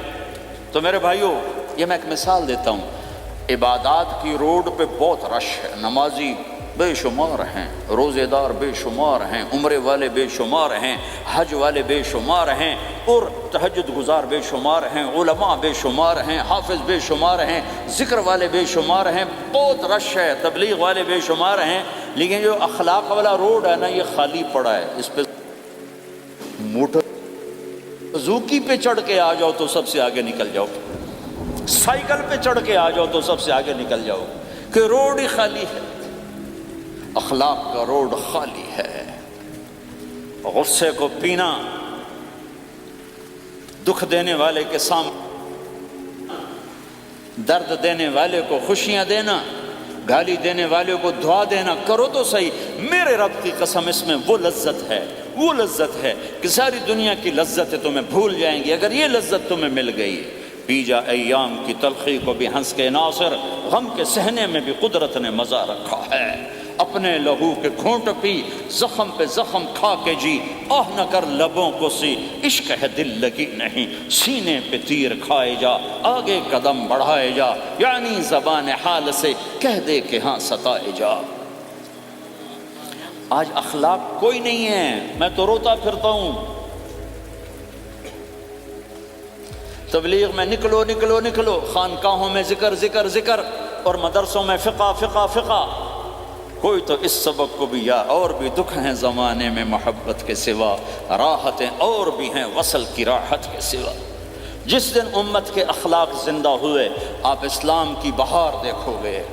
اگر اپنے گھر میں خوشیاں لانا چاہتے ہو تو اللہ کی قسم بڑے گھر سے نہیں آئے گی، کوئی 5 لاکھ پاؤنڈ کی گاڑی سے خوشی نہیں آئے گی، کوئی بہت بڑا عالی شان بنگلہ بنانے سے خوشی نہیں آئے گی، تمہارے اخلاق سے گھر میں خوشی آئے گی۔ اگر بیوی کا سلوک تمہارے ساتھ اچھا ہے، تمہارا سلوک بیوی کے ساتھ اچھا ہے، اس گھر میں خوشی ہے۔ بیوی کا بول بدتمیز ہو تو خامند کی زندگی برباد، خامند کا بول بدتمیز ہو تو بیوی کی زندگی برباد، اولاد بد اخلاق ہو تو ماں باپ کی زندگی برباد، ماں باپ میں سختی ہو تو اولاد کی زندگی برباد، بھائی بھائی میں بول میں سختی ہو تو بھائی کی زندگی برباد، بہن بھائیوں میں سختی ہو تو بہن بھائی کی زندگی برباد، نیبر کے ساتھ سختی ہو تو نیبر کی زندگی برباد۔ میرے نبی نے فرمایا، ما آمن بی من بات شبعان و جارہ جاعے، وہ میرے اوپر ایمان لایا ہی نہیں جو خود پیٹ بھر کے کھائے اور پڑوسی بھوکا ہو۔ واللہ لا یؤمن، واللہ لا یؤمن، واللہ لا یؤمن، 3 دفعہ اللہ کی قسم ایمان والا نہیں، اللہ کی قسم ایمان والا نہیں، اللہ کی قسم ایمان والا نہیں۔ کون یا رسول اللہ؟ الذی لا یأمن جارہ بوائقہ، جو پڑوسیوں کو تنگ کرے وہ ایمان والا نہیں ہے۔ میرے بھائیوں، یہ چیپٹر مٹ چکا ہے، کہیں نہیں دیکھنے کو ملتا ہے۔ ایسا نہیں کہ دنیا خالی ہو گئی ہے، لیکن 1 کروڑ میں 1 ملا تو کیا ملا، 1 کروڑ میں بھی 1 نہیں ملتا۔ میں بڑے لمبے سفر کر کر کے اس نتیجے پر پہنچا ہوں کہ 1 کروڑ مسلمان اکٹھے کروں، اس اس میں لاکھوں تہجد گزار ہوں گے، لاکھوں 5 وقت کے نمازی ہوں گے، اس میں لاکھوں عمر حج کرنے والے ہوں گے، اس میں لاکھوں علماء حفاظ ہوں گے، لیکن شاید اخلاق والا ایک بھی نہ، ایک بھی نہ۔ اپنی زندگی کو اگر سکھ دینا ہے، چیزوں کے پیچھے نہ دوڑو، اخلاق بناؤ۔ مقدر کی چیزیں ملیں گی، کمائیوں میں حلال لاؤ، حرام سے بچو، سچ پہ آؤ، جھوٹ سے بچو، دھوکہ نہ دو کسی کو، ورنہ زندگی ویران ہو جائے گی۔ ٹیکس بچانے کے لیے جھوٹ نہ بولو، ورنہ دل کالا ہو جائے گا۔ جھوٹ پیسے کی خاطر، لعنت ہے اس دولت پر، لعنت ہے اس ملک پر۔ ہے کیا مثالیں اس امت نے قائم کی ہیں، اچھوں سے برے، بروں سے اچھے ہمیشہ پیدا ہوتے چلے آئے۔ یزید فاسق، فاجر، ظالم، 3 بر اعظم کی حکومت چھوڑ کے مر رہا ہے، 34 سال کی عمر، اور بعض آتا ہے 38 سال کی عمر، 40 سال کو نہیں پہنچا، 40 سال سے پہلے مر گیا۔ اس کا بیٹا معاویہ بن یزید رضی اللہ تعالیٰ عنہ، 3 بر اعظم کی حکومت، 3 بر اعظم کی حکومت، 40 دن حکومت کی، 40 دن، پھر اپنے سارے خاندان کو اکٹھا کیا اور کہا دیکھو لوگو، جس حکومت کے نیچے حسین کا خون گرا ہو، میں اس حکومت پہ لعنت بھیجتا ہوں۔ یہ ہے تمہاری حکومت، جس کو مرضی دے دو، مجھے نہیں چاہیے۔ 3 بر اعظم کی حکومت چھوڑ دی، صرف 22 سال کی عمر میں، 22 سال کی بھرپور جوانی کی عمر میں حکومت کو لات مار دی۔ میں چند پاؤنڈ کے لیے سچ کو لات مار دوں، میں چند پاؤنڈ کے لیے انسانوں کو دھوکہ دوں؟ تو بھائیو سچ کے عادی بنو۔ بڑا عالی خلق ہے سچ بولنا، بڑے عالی اخلاق ہیں لوگوں کو نفع پہنچانا، لوگوں کے سامنے میٹھا بنو، کڑواہٹ اندر رکھو، مٹھاس تقسیم کرو، پوری دنیا میں دین زندہ ہوگا۔ اس نقل و حرکت، یہ دعوت کی نقل و حرکت، میں بولٹن میں آج سے 31 سال پہلے بھی آیا تھا، 20 آدمی نہیں اکٹھے کر سکے تھے ہم، سارے دن کے گشتوں کے بعد۔ ایک گرجا مسجد تھا اس وقت، تو ہم کو 50 آدمی اکٹھے نہیں کر سکے تھے۔ آئیے ہزاروں کا مجمع ہے، اس کے پیچھے پتہ نہیں کتنی محنتیں ہوئی ہیں، تب جا کر یہ رنگ بنا ہے، اس لیے کہ شکل بنی ہے، اس میں رنگ بھرنے کی ضرورت ہے، اور وہ ہے میرے نبی کے اخلاق، میرے نبی کی مبارک زندگی، جس میں درگزر، جس میں معاف کرنا، جس میں میٹھا بول، جس میں چھوٹا بن جانا اور دوسرے کو بڑا بنانا، جس میں سچ بولنا، جس میں دھوکے سے بچنا، یہ مسلمان کی شان ہے۔ تو ہمارے تو نوجوان یہاں کی لڑکیوں کو دھوکہ دیتے ہیں، پیپر بنانے کے لیے یہاں کی لڑکیوں سے شادی کرتے ہیں، ان کی زندگیاں برباد کر دیتے ہیں، اپنا ایمان خراب کرتے ہیں، ان کی زندگی خراب کرتے ہیں۔ مسلمان ہی دھوکے باز بن جائے تو لوگوں کو راہبری کون دے، راہبر کون بنے گا؟ تو میرے بھائیو، اللہ اس کے رسول کو ڈھونڈنے کے لیے یہ تبلیغ کی محنت ہے، در در پھرو، اور یہ 2 باتیں بن جائیں، ایک ہماری عبادات ٹھیک ہو جائے، ایک ہمارے اخلاق ٹھیک ہو جائے۔ اس کو لے کر جب ہم پھریں گے تو اللہ کے فضل سے ایک لہر چلے گی جو دنیا کے ہر آخری کونے تک پہنچے گی، ہر گھر کو اللہ تعالیٰ توحید کے نور سے روشن کر دے گا۔ اس کے لیے ہم وقت مانگتے ہیں کہ یہ ایک زندگی ہے جو میرے 1.25 گھنٹے کی تقریر سے 1.5 گھنٹے کی تقریر سے قابو میں نہیں آئے گی، اس کو سیکھنے کے لیے وقت مانگتے ہیں۔ نکلو میرے بھائیو، اور آج تک جو اللہ پاک کے ساتھ، اللہ کے رسول کے ساتھ کوئی جنگ کی، اس سے صلح کر لو، کسی سے لڑے ہوئے ہو فوراً صلح کر لو، اس کو بھی منا لو، اس سے بھی مان جاؤ، کسی سے روٹھے نہ رہو، کسی سے قطع تعلق نہ کرو، سب سے سلام کرو، دل کو صاف رکھو۔ ابو دجانہ جیسی ہستی فرماتے ہیں کہ میری بخشش کا عمل یہ ہے کہ زبان سے دکھ نہیں دیا، دل میں بغض کوئی نہیں، اور وہ کہتے ہیں یہ میرا سب سے بڑا عمل ہے۔ یہ اپنے نبی کے اخلاق میں 2 باتیں لے لیں، اس زبان سے کسی کو دکھ نہ پہنچے، دل میں کتنا ہی لوگ ستائیں، بغض نہ رکھو، صاف کرو، دھو دو۔ اور فرائض میں نماز چھوٹے نہیں، اور پھر اس کو لے کر یہ امت پھرے، چونکہ اس امت کا کام بیٹھنا نہیں ہے۔ اس امت کا اجتماعی جرم ہے کہ انہوں نے اللہ کے دین کے لیے پھرنا چھوڑ دیا۔ اس امت کی اجتماعی خطا ہے کہ انہوں نے اللہ کے پیغام کو آگے پہنچانا اس کو اپنا کام نہ سمجھا، اس کے لیے پھرنا چھوڑ دیا تو اپنے بھی ہاتھوں سے نکل گئے، پرائے تو پہلے ہی پرائے تھے۔ تو میرے بھائیو، اس کے لیے نیت کرو، ارادے کرو۔ جو بھائی یہ تیار ہوں 1 دسمبر کے آخر تک، تو وہ کھڑے ہو کر ذرا اپنے ناموں کا اظہار فرما دیں۔ اور یہ جو چھٹیاں آ رہی، یہ ساری چھٹیاں لگانے کے لیے جو نوجوان تیار ہوں، وہ بھی کھڑے ہو کے اپنی شکلیں زیارت کروا دیں۔ اللہ بھی راضی ہو جائے، اللہ کا نبی بھی راضی ہو جائے۔ جلدی سے کھڑے ہو کر بتا دیں۔ فرمائیں جی۔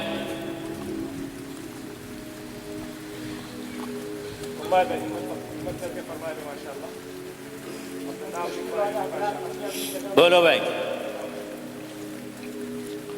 یہ چھٹیاں تو ماشاءاللہ ہوتی ہیں، اس میں نوجوانوں کو نکلنا چاہیے۔ اکثر نوجوان بیٹھے ہیں، اٹھو بھائی۔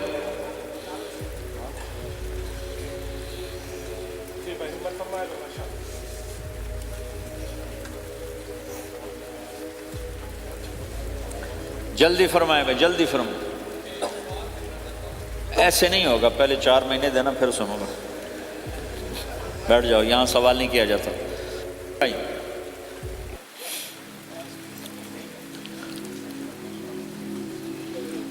جلدی سے بتائیں بھائی، جلدی سے بتائیں بھائی۔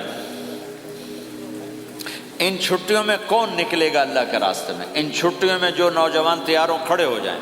ان چھٹیوں میں جو تیار ہیں چھٹیاں لگانے کے، وہ کھڑے ہو جائیں۔ چھٹیاں اللہ کے راستے میں۔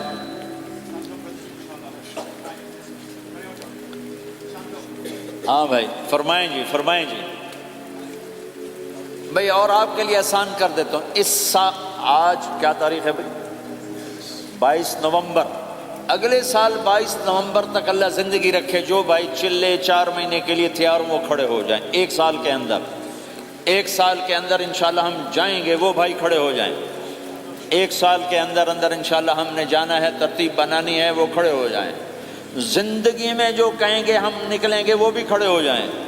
چلو سارے بیریئر ہٹا دیتا ہوں۔ لو بھائی، سب کی تشکیل ہو گئی۔ بیٹھ جاؤ بھائی، ماشاءاللہ، بیٹھ جاؤ بھائی، بیٹھ جاؤ بھائی، بیٹھ جاؤ۔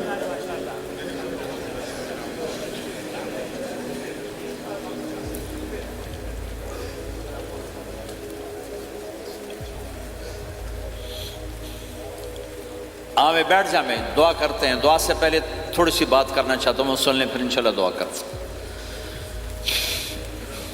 مسلمان کی زندگی چلتے پھرتے دعوت ہے، مسلمان کی زندگی چلتی پھرتی دعوت ہے۔ اگر اسلام ہماری زندگی میں ہو، عبادات ایسی چیزیں جو نظر نہیں آتی، اخلاق ایسے چیزیں جو چھپ نہیں سکتی۔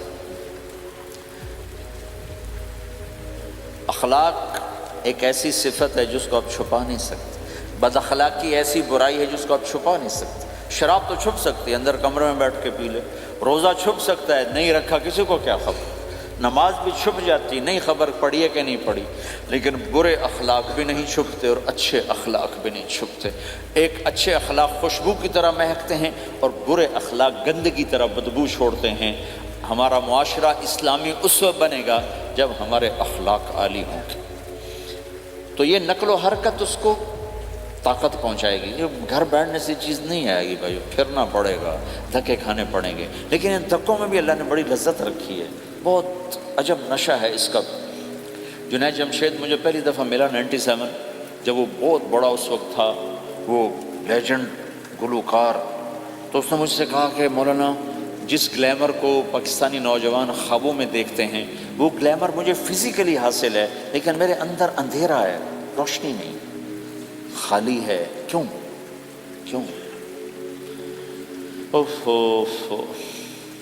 میں نے کہا تمہارے سیدھے گھٹنے میں درد ہو، تم الٹے گھٹنے میں دوا لگاؤ تو فائدہ ہوگا کہ نہیں؟ میں کہا اندھیرا تمہاری روح میں ہے اور تم روشن کر رہے ہو جسم کو، کبھی میوزک سے، کبھی کسی چیز سے، کبھی کسی چیز سے۔ تو عورت، شراب، میوزک، ان کا روح میں کوئی واسطہ ہی نہیں، یہ روح تک جاتی نہیں۔ ان کی پینیٹریشن جسم تک ہے اور جسم کو کنٹرول روح کرتی ہے۔ جب روح میں بھوک اٹھتی ہے تو وہ پریشانی میں کی شکل میں ظاہر ہوتی ہے. تم اللہ سے تعلق بنا لو، یہ سب کچھ ٹھیک ہو جائے گا. پھر جب اس نے 3 چیلے شروع کیے تو اس کا مجھے فون آیا. ہمارا ایک شہر ہے چھوٹا سا، زلزلے میں ختم ہو گیا تھا، بالا کوٹ. تو اس کا مجھے وہاں سے فون آیا کہ مولانا میں ایک پرانی مسجد میں ایک پھٹی ہوئی چٹائی پر لیٹا ہوا ہوں، اور جس سکون کو میں 5 سٹارز ہوٹل میں دیکھتا تھا، ڈھونڈتا تھا، وہ آج مجھے یہاں مل چکا ہے. اور مجھے یوں لگتا ہے میں ہوا میں اڑ جاؤں گا، میں ہوا میں اڑ جاؤں گا. کیا ہوا کہ اللہ سے تعلق بنا اور روح میں سکون آ گیا، ٹھنڈک آ گئی. تو ایک گناہوں سے بچنا اور ایک فرائض کو پورا کرنا، ایک اپنے اخلاق کو ٹھیک کرنا، یہ چند ایک کام ہیں جو کر لے گا اللہ اسے آباد کر دے گا. جہاں ہو نماز نہ چھوٹے، رمضان آ جائے روزے نہ چھوٹے، زکوٰۃ فرض ہو جائے خوشی سے ادا کریں، اپنی کمائیوں کو حلال پہ لائیں، غلط کاغذات سے، غلط پیپر سے، غلط ہیرا پھیری سے پیسہ نہ بنائیں. یہ پیسہ تباہی کے سوا کچھ نہیں لاتا. اپنی حلال کمائی کرو کہ میرے نبی کا فرمان ہے جو صبح سے شام تک حلال کمانے میں تھکتا ہے اس کے اس دن کے سارے گناہ معاف ہو جاتے. سعد بن معاذ بیٹھے تھے، ان کے ہاتھوں پر اللہ کے نبی کی نظر پڑی تو ہاتھ بڑے سخت تھے. تو ہم نے کہا سعد تیرے ہاتھ اتنے سخت کیوں ہیں؟ کہا جی میں اپنے باغ میں خود کام کرتا ہوں، اس سے یہ سخت ہو گئے. تو آپ نے سعد کا ہاتھ پکڑا اور ایسے چوما اور کہا اپنے بچوں کو حلال کھلانے میں بچوں کو حلال کھلانے میں جو ہاتھ ایسا ہو جائے گا اس پہ جہنم کی آگ حرام ہو جائے گی. کہ بھائیو حلال، جھوٹ نہ داخل کرو. چاہے کتنے بڑے مفتی فتویٰ دیں کہ ٹیکس بچانے کے لیے جھوٹ بولنا جائز ہے، میں کہتا ہوں نہیں، سچ. 2 سودے ہیں، ایک طرف چند 100 پاؤنڈ ہیں، ایک طرف سچ ہے. جس کو لینا ہے لے لو. سچ کو لوگے تو اللہ کے قدموں میں چلے جاؤ گے، اللہ کے حبیب کی چھاؤں میں چلے جاؤ گے، اللہ کی چھاؤں میں چلے جاؤ گے. جھوٹ، ہاں صرف جھوٹ بولنا جائز ہے. 2 بھائی لڑ پڑے، ان میں صلح کرانے کے لیے جھوٹ بولنا جائز ہے. میاں بیوی لڑ پڑیں تو بیوی کو منانے کے لیے خامند جھوٹ بول سکتا ہے، خامند کو منانے کے لیے بیوی جھوٹ بول سکتی ہے. اس کے علاوہ جھوٹ نہیں ہے. سچ کے ساتھی بنو. اللہ کی قسم وہاں سے رزق آئے گا جہاں سے وہم و گمان بھی. پھر آپ اس حکومت کو دھوکہ دیتے ہو جو آپ کی ہمدرد. ہماری حکومتیں تو خود بھی چور ہیں تو ان کو چور پڑے ہوئے، چوروں کو چور پڑے ہوئے. تمہاری حکومتیں تو چور نہیں ہیں تو تم پہ خرچ کرتے ہیں. ان سے بینیفٹ لینا ہو تو پیچھے ہو، ان کو ٹیکس دینا ہو تو کہتے کدھر لکھا ہے شریعت میں ٹیکس دینا جائز ہے؟ کہاں لکھا ہوگا؟ آگے مفتی بھی بیٹھو میں فتوے دینے کے لیے. جب ان سے نفع اٹھاتے ہو تو ان کو نفع پہنچاؤ، ان سے سہولتیں لیتے ہو ان کو سہولت پہنچاؤ. یہ تمہارے خرچ کرنے میں دیانتدار ہیں، ان کے ساتھ بددیانتی نہ کرو. مسلمان ہو اور دھوکہ، یہ 2 چیزیں جوڑ نہیں سکتی. اپنی عیاشی تھوڑی کم کر دو تو اللہ اس میں برکت دے گا. آپس میں کبھی اونچ نیچ ہو جائے فوراً صلح کرو، لڑائی پہ باقی نہ رہو کہ یہ ہم نے بات نہیں کرنی، ہمارا سلام دعا ختم. ایسا کبھی نہیں کرنا. اونچ نیچ ہوتی ہے لیکن فوراً صلح کرو. ماں باپ میاں بیوی کٹھے رہتے ہیں تو ہمارا سسرالی معاشرہ بہت سخت قسم کا ہے. ماں باپ اتنی مداخلت کرتے ہیں بچے میں کو ان کی زندگی تباہ کر دیتے. ساس سسر بہو پہ اتنا حق جتلاتے ہیں کہ خامد کا بھی اتنا حق نہیں رہ جاتا، اس سے زندگی ٹوٹ جاتی. اگر سسر ہو بہو کو عزت دو، ساس ہے بہو کو عزت دے، بہو ہے ساس سسر کو عزت دے. لیکن اللہ کی قسم ساس اور سسر کا بہو پہ کوئی شرعی حق کوئی نہیں. میرے بچے کی شادی ہوئی، میں نے اپنی بیوی سے کہا بات سنو، ہم کسی کی بیٹی کو لے کے آ رہے ہیں، اگر ماں بن کے دکھاؤ گی تو میں یہاں اس کو لاؤں گا، اور اگر ماں بن کے نہیں دکھانا تو میں اس کو الگ گھر دیتا ہوں تاکہ ہم اس کی زندگی میں دخل انداز نہ ہوں، ہم ان کی زندگی کو خراب نہ کریں. اگر کسی کے پاس الگ گھر دینے کی وسعت نہیں ہے تو وہ خود تو الگ ہو سکتا ہے کہ نہیں ہو سکتا. ایک ہی گھر میں رہتے ہیں، الگ گھر کی وسعت نہیں، تو دونوں باہر نکل جاؤ، بچوں کی زندگی سے باہر نکل جاؤ، اپنا ان پر حاوی نہ کرو، ورنہ آپ خود بھی برباد ہو جاؤ گے، ان کو بھی برباد کر دو گے۔ کتنی طلاقوں کے پیچھے ساس اور سسر ہیں، کتنی طلاقوں کے پیچھے میاں بیوی کی آپس کی بدتمیزی ہے کہ اس ماحول میں برداشت کرنے کا رواج ہی ختم ہو گیا۔ برداشت نہیں کرنا، بڑا نقصان سہنا ہے، چھوٹا نہیں سہنا۔ ڈائمنڈ کیسے بنتا ہے؟ ڈائمنڈ کاربن ہے، وہ ڈائمنڈ کیسے بنتا ہے؟ وہ پریشر کو برداشت کرتا، اللہ چمکا کے اسے ڈائمنڈ بنوا دیتا۔ تو نوجوانوں کے ذمے ہے کہ اپنی بیوی کو پروٹیکشن دیں ماں باپ سے۔ ماں باپ زیادتی کریں، سامنے آ جائیں، ہاتھ جوڑیں، پاؤں پکڑیں، بدتمیز نہ ہوں کہ ابا جی میں آپ کا حکم، اب مجھے اس کا کیا کرنا ہے، اماں جی اب مجھے فرمائیں میں کیا کرنا ہے، میرے ذمے ہے، اس کے ذمے نہیں ہے۔ بیوی زیادتی کرنے لگے تو اس کے سامنے ہو جاؤ، دیکھو بیگم کہ تیرا میرا رشتہ ٹوٹ سکتا ہے، ماں باپ کا رشتہ ٹوٹ نہیں سکتا ہے۔ ماں باپ کا وہ رشتہ ہے جسے توڑا نہیں جا سکتا، نکاح تو ایک بول پہ ٹوٹ جاتا ہے۔ میں تیری ہر ضرورت پوری کروں گا، لیکن تو میرے ماں باپ کے لیے تکلیف کا باعث نہ بن۔ یہ مرد کی ذمہ داری ہے، ہم یہ معاشرہ بھلا چکے ہیں۔ ہمارے پڑوسی ذمہ دار تھے، ان کے بچے کے نکاح میں گیا تو مجھ سے کہنے لگے مولانا میری بیگم نے مجھ سے کہا کہ دیکھو ہم زندگی گزار چکے ہیں، اب یہ بچے زندگی شروع کرنے لگے ہیں، تو پہلے میرے بیٹے کے لیے الگ گھر بنا اور اس کی بیوی کی ڈولی کو وہاں لے کے آ، میرے گھر میں نہ لانا، کہ ایسا نہ ہو ہم میاں بیوی بچوں کی زندگی خراب کر دیں۔ تو پہلے میں نے بیٹے کا گھر بنایا ہے، اب اس کی شادی کر رہا ہوں، اس کی بیوی کی ڈولی وہاں اترے گی، میرے گھر میں نہیں اترے گی، کہ ہم دونوں میاں بیوی کہیں ان کو خراب نہ کر بیٹھے۔ اور ہر آدمی کے پاس تو اتنے وسائل نہیں ہیں کہ وہ الگ گھر دے، لیکن یہ وسائل تو سب کے پاس ہیں کہ ان کی زندگی سے نکل جائے۔ ہاں ان میں کوئی کھٹ پٹ ہو جائے تو صلح کرانے آئیں، لیکن ہوتا کیا ہے کہ لڑکے کے ماں باپ اپنے بیٹے کے حمایتی ہوتے ہیں، لڑکی کے ماں باپ اپنی بیٹی کے حمایتی ہوتے ہیں، اور آپس میں جنگ شروع ہو جاتی، نہ یہ نیچے ہوتا ہے نہ وہ نیچے ہوتا ہے۔ نئی شادی ہوتی، زندگی گزارنے کا پتہ نہیں ہوتا، ٹھوکریں کھاتے ہیں، تو ان کو سنبھالنے کی ضرورت ہوتی ہے، لیکن ہوتا کیا ہے کہ ماں باپ اپنے بیٹے کے کان میں نہ بیوی کی شکایتیں لگاتے رہے، یہ کرتی ہے، یہ کرتی ہے، یہ کرتی ہے، اور وہ بچی کو اس کے ماں باپ کہتے رہے کہ یہ کرتے ہیں، یہ کرتے ہیں، یہ کرتے ہیں۔ زبان پر ٹیپ لگا لو تو آپ کی زندگی روشن ہو جائے گی، آپ کا جیون خوبصورت ہو جائے گا۔ اور کبھی اونچ نیچ ہو جائے تو معافی مانگو، فوراً معافی مانگو۔ میاں بیوی لڑ پڑیں اور پھر صلح کر لیں، تو اللہ کو یہ عمل اتنا پسند ہے کہ ان کی صلح پر پچھلے سارے گناہ ان کے معاف کر دیتے۔ قرآن کی ایک آیت اتری ہی میاں بیوی کی لڑائی پر تھی۔ ایک خامد اپنی بیوی پہ بڑے ناراض ہو، مسجد میں بیٹھے بیٹھے انہوں نے نیت کی گھر جاؤں گا اور بیوی کی ٹھکائی کروں گا۔ یہ انہوں نے نیت کی، مسجد میں بیٹھے بیٹھے نیت کی گھر جاؤں گا، میں انہوں چنگا لتر پھیرنا ہے۔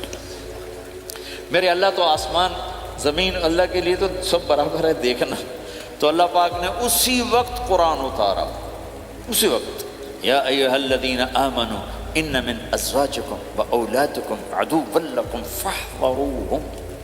اے ایمان والو، بیوی بچے اولاد، عدوکم نہیں کہا، عدو لکم، بیچ میں لام لائے ہیں، یہ بتانے کے لیے کہ عدو اصلی معنی میں نہیں ہے، یہ اس معنی میں ہے کہ اے ایمان والو تمہارا بیوی بچوں کے ساتھ ٹھیا ہو سکتا ہے، کھٹ پٹ ہو سکتی ہے، جھگڑا چھوٹا موٹا ہو سکتا ہے، کیا کرنا ہے؟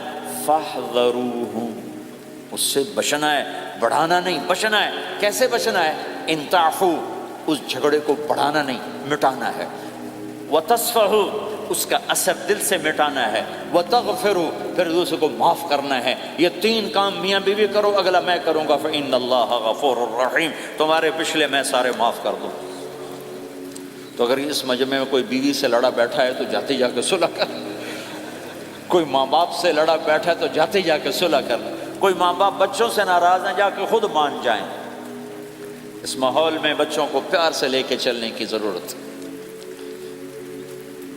میرے نبی کی زندگی محبت کا شاہکار ہے، ساری زندگی کسی کو ڈانٹا نہیں، ساری زندگی کسی کو ڈانٹا نہیں، اپنی وجہ سے، کسی پہ ہاتھ نہیں اٹھایا، اپنی وجہ سے۔ حسن انس فرماتے میں نے 10 سال اللہ کے نبی کی خدمت کی، ایک دفعہ نہیں کہا یہ کیوں کیا، ایک دفعہ نہیں کہا یہ کیوں نہیں کیا۔ تو بھائیو یہ خوبصورت زندگی ہے۔ آپ کے یہاں تو خادم نہیں ہوتے، سارا گھرانہ ہی خادم ہوتا ہے۔ تو میں پاکستان میں ہوں تو میں اگلا چیپٹر بیان کرتا ہوں کہ نوکروں کے ساتھ بھی اچھا سلوک کرو۔ وہ یہاں ہے ہی نہیں، تجھے آپ پہ ہی بانڈے مانجنے، آپ پہ ہی ٹوائلٹ صاف کرنا ہے، آپ پہ ہی گڈی صاف کرنی، ڈرائیور بھی آپ پہ تھے، مالک بھی آپ پہ، پٹرول بھی آپ پہ پاؤ بھائی، چنگا انگلینڈ ہے، پٹرول بھی آپ پہ پاؤ، ہوا بھی آپ پہ بھرو۔ 2.5 لاکھ کی گاڑی یا ڈرائیور آپ پہ، ہماری 2.5 لاکھ پاؤنڈ کی، ہماری 2.5 لاکھ کی سزوکی ہوتی ہے، ہمارا نوکر بیٹھا گاڑی چلا رہا تھا۔ نوکر تو اللہ کی بڑی نعمت ہے، تم اس سے محروم ہو۔ کچھ اس کے فائدے بھی ہیں، کچھ نقصان بھی ہیں، لیکن فائدے زیادہ ہیں۔ ہمارے بچے اتنے سست ہو جاتے ہیں کہ پانی کا گلاس کہو تو اٹھ کے ہی نہیں دیتے، وہ آگے نوکر کو بلاتے۔ میری اپنی میرے ابا جی مجھے کوئی کام کہتے، پتر جا میں نا انہوں صد کیا، تو میں باہر جا ابا جی آندھا انہوں صد کیا، میں خود نہیں جاتا، ایسی سستی پڑ جاتی۔ یعنی تمہیں اپنی حماقت بتا رہا ہوں، سردی میں لیٹا ہوا تھا تو میری رضائی گر گئی، تو میں نے باہر سے نوکر بلایا، میں کہو بشیرہ او جی اور آمینہ رضائی میرے اتے پا، تو اپنا سنا رہا ہوں۔ لیکن آپ جہاں جاب کرتے ہیں، جہاں جاب کرتے ہیں وہاں دیانتداری سے جاب کرو، دھوکہ نہ ہو، فریب نہ ہو، فراڈ نہ ہو۔ آپ بھی کہیں ملازم تو ہیں، کہیں کام کر رہے ہیں، کوئی آپ کی دکان پہ کام کر رہا ہے، گھروں میں کام کرنے والے، دکانوں پہ کام کرنے والے تو ہیں۔ اور جن لوگوں کے پاس پیپر نہیں ہوتے ان کو اتنے تھوڑے پیسے دیتے ہیں کہ وہ بیچارے روٹی بھی نہ کھا سکتے، کہ بھائی یہ لینے چونکہ ان کو پتہ ہے یہ بیچارہ پھنسا ہوا ہے اور کہیں نہیں جا سکتا ہے۔ تو ایسا نہ کرو، یہ ظلم نہ کرو۔ اول تو ایسے لوگ رکھو نہیں، تمہارے لیے قانون اس کی گنجائش کوئی نہیں۔ لیکن اگر کوئی اس طرح رکھتا ہے تو پھر یہ ظلم نہ کرے کہ 100 کی بجائے 10 پاؤنڈ دے رہا ہو، بھائی لینے تو لے لو، اس کو پتہ ہے اس بیچارے نے کہیں نہیں جانا۔ ایسے ظالم نہ بنو۔ وہ ہمارے یہاں کرائسس چل رہا ہے بہت زیادہ، تو جو بیچارہ پھنس جاتا ہے نا تو اپنی پراپرٹی بیچنے پر آتا ہے، تو اس کی 1 کروڑ کی پراپرٹی کے 20 لاکھ لگاتے ہیں۔ میں گزر رہا تھا مال ٹاؤن میں، ایک دوست کے پاس ٹھہرا تھا، وہ پراپرٹی ڈیلر تھا، تو ہم صبح واک کر رہے تھے تو ایک گھر کے قریب سے گزرے، کوئی 6 کنال کا گھر تھا۔ مجھ سے کہنے لگا مولانا اس گھر کی قیمت ہے 24 کروڑ، 24 کروڑ کا گھر ہے فزیکلی، لیکن اس کا مالک پھنس چکا ہے قرضوں میں، اب اس کو بیچنا چاہتا ہے، تو 18 کروڑ سے اوپر 1 پیسہ نہیں کوئی لگا رہا، اور یہ اس بیچارہ بیچے گا، یہ 8 کروڑ کا لاس لے کر 6 کروڑ کا لاس لے کر بیچے گا، چونکہ یہ پھنس چکا ہے۔ میں نے کہا اگر میرے پاس پیسے ہوتے تو میں اس کا 24 کروڑ کا گھر لیتا 30 کروڑ کا، کہ 24 کروڑ اس کے قرضے میں جاتے اور 6 کروڑ سے اپنا الگ کاروبار کر لیتے۔ مسلمان تو مظلوم کی مدد کرتا ہے، مسلمان تو دکھی کی مدد کرتا ہے، نہ کہ مصیبت زدہ کو اور لوٹ لینا، مرے نو مارے شاہ مدار، یعنی مصیبت زدہ پر اور مصیبت ڈالنا۔ بھائیو یہ وہ خوبصورت اخلاق ہیں، اپناؤ گے اللہ چمکائے گا، اللہ اس جہان کی عزت دے گا۔ اور ایک آخری میری بات ہے، بہت بڑا مجمع ہے، بہت سارے نوجوان نظر آ رہے ہیں، آج تک جو اللہ رسول سے جنگ کی اس سے صلح کر لیں، جو گناہ کی اس سے معافی مانگ لیں۔ ادھر ہم معافی مانگیں ادھر اللہ معاف کر دے گا، ادھر ہم توبہ کریں گے ادھر اللہ معاف کر دے گا۔ اور آپ تو ماشاءاللہ سارے بہت اچھے بیٹھے ہوئے ہیں۔ میرا ایک شاگرد ہے مولوی امجد، کراچی میں امام مسجد، اس کے پڑوس میں ایک عورت تھی، وہ لڑکیاں سپلائی کرنے کا کام کرتی تھی، کتنا ذلیل کام ہے، اور سال سے اس کے بیٹے سے اس میرے شاگرد نے دوستی لگائی اور میرے بیان کی کیسٹ دے دی، کہا بھائی یہ سن لینا، میرے استاد جی کی کیسٹ۔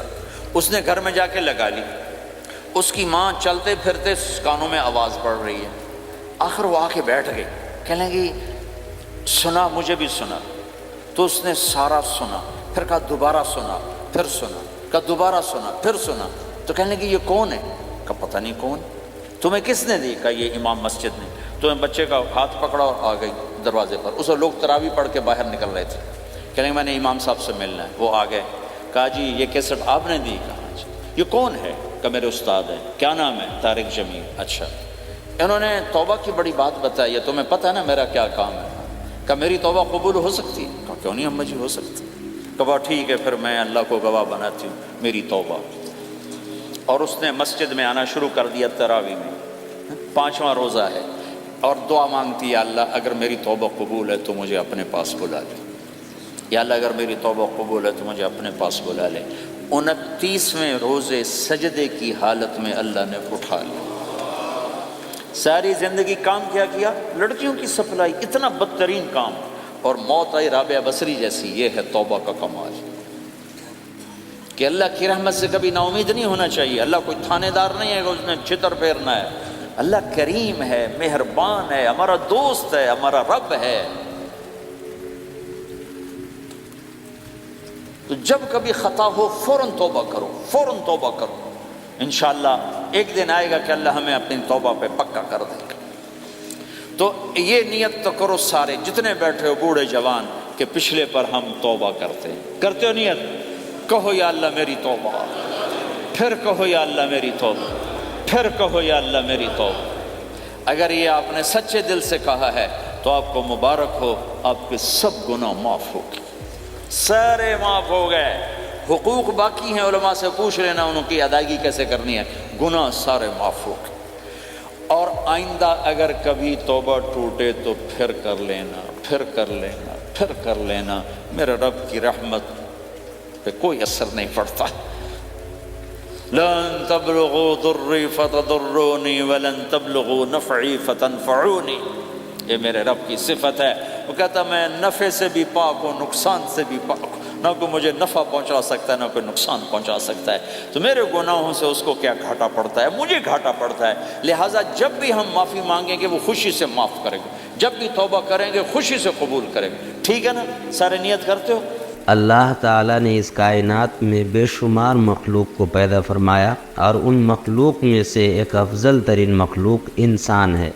اللہ تعالیٰ نے اس کائنات کے تمام مخلوق میں سب سے افضل مخلوق انسان کو بنایا، اور قرآن میں صاف طور پر یہ مقصد واضح کر دیا کہ ہم نے انسان کو اور جنات کو صرف اپنی بندگی اور اپنی عبادت کے لیے پیدا کیا۔ یعنی انسان کی تخلیق کا مقصد، انسان کو پیدا کیے جانے کا مقصد صرف یہ ہے کہ وہ اللہ کی بندگی کرے، اللہ کی اطاعت کرے، اللہ کی احکام کی فرمانبرداری کرے، کوئی ایسا کام نہ کرے جس سے اللہ کی ناراضگی آتی ہو۔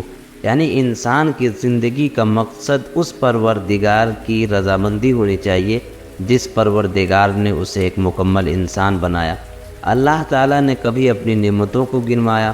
کہیں اللہ تعالیٰ نے یہ کہا کہ کس نے یہ آنکھیں بنائی، کس نے یہ کان بنائے، کس نے یہ ہاتھ بنائے؟ وہ کون ہے؟ وہ اللہ ہے۔ اللہ تعالیٰ نے اپنی بے شمار نعمتوں کو قرآن میں بیان فرمایا، اور لوگوں کو یہ تنبیہ فرمائی کہ تم متوجہ ہو جاؤ، اللہ کی طرف آؤ۔ انسانی زندگی کا مقصد صرف اور صرف اللہ کی رضامندی ہے، اور حقیقت بھی یہی ہے کہ اس کائنات کا مالک اور ہر چیز کا مالک صرف اللہ تعالیٰ ہے۔ انسان اپنے آپ میں بے بس ہے۔ انسان کی بے بسی کا عالم یہ ہے کہ وہ اپنی سانس کا بھی مالک نہیں ہے، اپنی زندگی کا بھی مالک نہیں ہے۔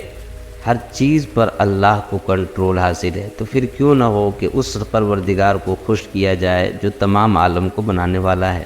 سب سے بڑی بات یہ ہے، اللہ تعالیٰ نے قرآن میں یہ بیان فرمایا کہ انسانوں کو ہم نے آنکھیں دی ہے، بصیرت بھی دی ہے، بصارت بھی دی ہے، یعنی سوچنے اور سمجھنے کی طاقت بھی دی ہے۔ انسان ہی ایک ایسی مخلوق ہے جس کو اللہ تعالیٰ نے عقل جیسی نعمت سے نوازا ہے۔ انسان صحیح اور غلط کو سمجھ سکتا ہے، صحیح اور برے راستوں کو جان سکتا ہے۔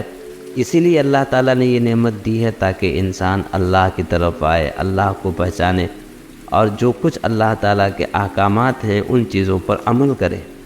اللہ تعالیٰ نے اس کام کے لیے بہت سارے نبیوں کو بھیجا، چنانچہ حضرت آدم علیہ السلام سے لے کر محمد صلی اللہ علیہ وسلم تک ایک نبیوں کا سلسلہ جاری رہا۔ نبیوں کا آنے کا مقصد صرف اور صرف یہی تھا کہ جو لوگ اللہ سے بھاگے ہوئے ہیں، جو لوگ اللہ کو نہیں جانتے ہیں، ان کے دلوں میں اللہ کی پہچان بیٹھانا، اللہ کی محبت ڈالنا، اور اسی مقصد کی تکمیل کے لیے اللہ تعالیٰ نے اپنے پیارے نبی محمد صلی اللہ علیہ وسلم کو بھیجا، جب اللہ کے نبی صلی اللہ علیہ وسلم آئے تو آپ نے بھی لوگوں کو یہی بتایا، اللہ سے ملنے کا طریقہ سمجھایا، اللہ سے قریب کیا، اور بہت ساری باتیں جو اللہ تعالیٰ نے اپنی تعلیمات سے اور اللہ تعالیٰ کی طرف سے نازل کردہ قرآن سے اللہ کے نبی صلی اللہ علیہ وسلم نے لوگوں کو بتایا اور سمجھایا۔ اس لیے اللہ تعالیٰ کے قریب ہونا چاہیے، اور اللہ تعالیٰ بار بار قرآن میں یہ بات ارشاد فرماتا ہے کہ میں ہی ہوں جو اپنی مخلوق کی روزی کا مالک ہوں اور اس کا ذمہ دار بھی ہوں، اور میری ہی بس تمام چیزوں پر چلتا ہے۔ اور اللہ تعالیٰ یہ بھی بیان فرماتے ہیں کہ میں بڑا غفور الرحیم ہوں، اگر کسی سے کوئی خطا ہو جائے تو اس سے شرمندہ نہ ہو، بلکہ اللہ تعالیٰ کے حضور توبہ کرے، میں بڑا بخشنے والا ہوں، میں بڑا معاف کرنے والا